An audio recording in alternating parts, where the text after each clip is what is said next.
12-year-old Emma looked out the car window as her family drove into their new small town. She was going to start middle school the next week and felt nervous about making new friends. Emma had always been shy and found it difficult to approach other kids. Next to Emma sat her energetic 8-year-old sister, Sophie.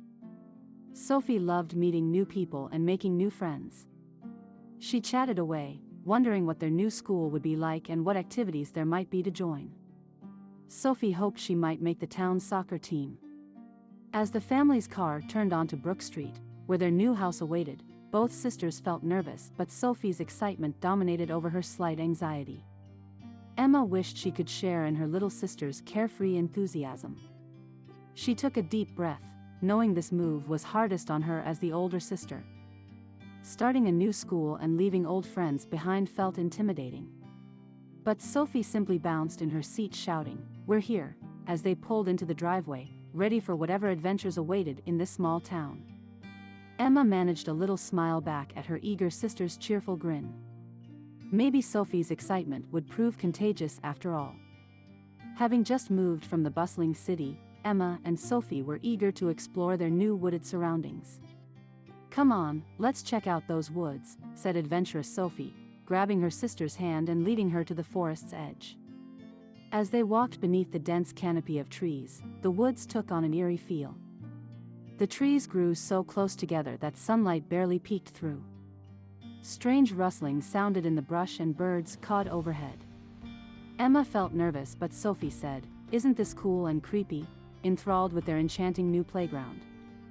They ventured deeper into the woods until Sophie suddenly stopped, realizing she no longer heard Emma behind her. "Emma," she called, whirling around. Only silence and trees surrounded her. Overcome by panic, Sophie ran, desperately shouting her sister's name. Meanwhile, Emma emerged from thick brambles that had snagged her clothing. She scanned her unfamiliar surroundings, realizing Sophie was nowhere in sight.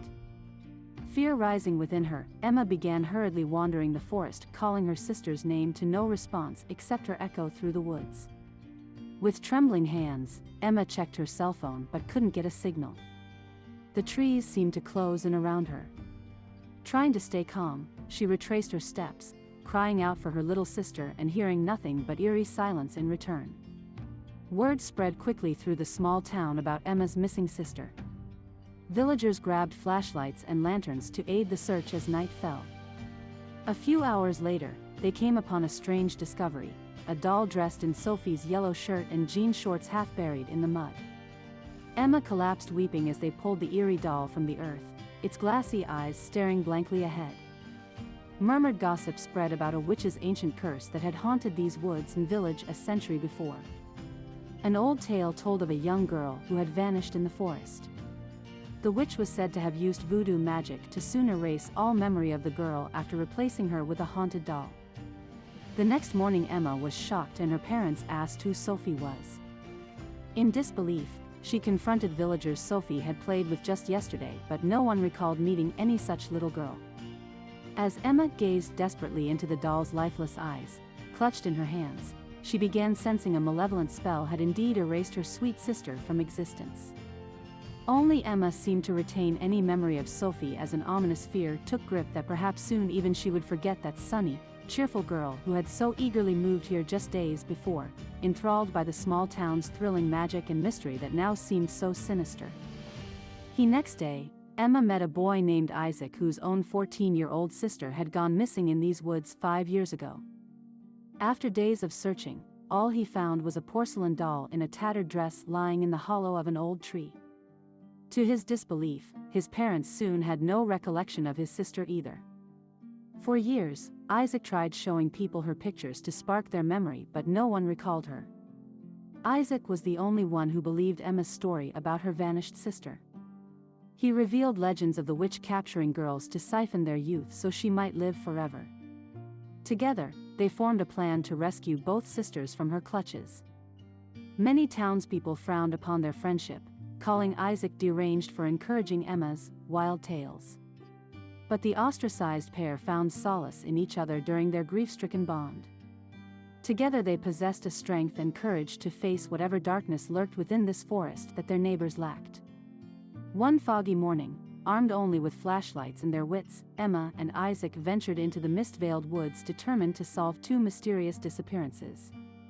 As they delved through overgrown thickets, ravens stared, perched on twisted branches like silent observers. Though the trees seemed to shift and reroute the deeper they traveled, the pair pushed forward undeterred. They soon uncovered clues validating the witch's existence. Small dwellings built from bricks and branches dolls stood around frozen in time. As Emma and Isaac followed the path of clues, strange images invaded their thoughts, letting them discover that many years ago, after the witch had cursed the town and taken the first girl, she leveraged the grief of villagers to enact more evil. She promised a glimpse of their lost daughter if they lured more children into her woods. It was the townspeople themselves who had brought this darkness upon their home in their longing. As Emma and Isaac reeled from the truth, the earth rumbled. The ground cracked open, spewing towering flames and revealing the witch, cackling wildly that she now had enough youth and power to enact a spell granting immortality. As she floated upward, shadowy arms emerged from the soil, grabbing at Emma and Isaac's ankles, trying to pull them into the fiery abyss. Joining hands, Emma and Isaac broke free and lunged toward the witch as she channeled her newfound magic toward the cursed town, ready to feed forevermore on the innocents there. Isaac threw his lantern, igniting her cloak. As she screamed, Emma smashed the nearby mirror with a branch, shattering the witch's spell. A blast of white light left the siblings tumbling safely upon the forest floor. Faces filled with awe, they ran home where their sisters and parents now remembered everything. The witch's dark magic lifted, they celebrated their family made whole once more. United at last, the close-knit town embraced Emma and Isaac as heroes for bravely taking on an evil that had festered for far too long in ignorance and fear. With truth and courage, the children had broken the curse and brought back the light.